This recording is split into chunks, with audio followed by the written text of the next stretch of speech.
एक बार की बात है, एक छोटे से गांव में एक खुशनुमा गिलहरी रहती थी जिसका नाम था सनी।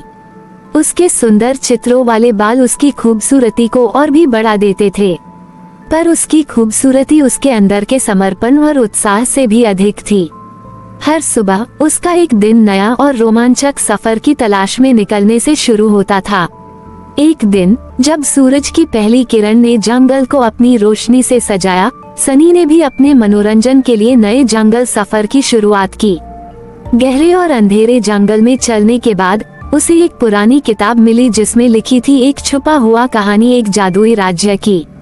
सनी ने उसे उठाया और उसकी परत खोली। उसे राज्य को बचाने के लिए एक जादुई पत्थर ढूंढने की कहानी थी।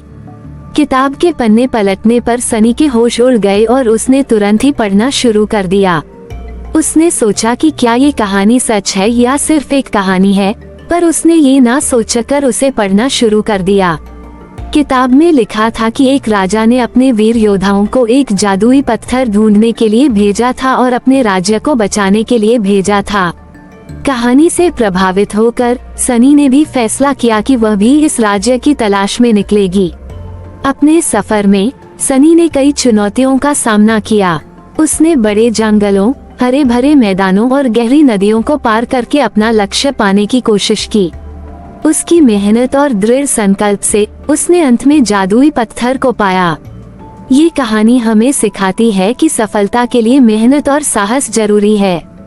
सनी ने दिखाया कि छोटी छोटी चीजों में भी बड़ी सफल छुपी होती है, और इस तरह सनी गिलहरी की अनोखी यात्रा ने बहुतों को प्रेरणा दी।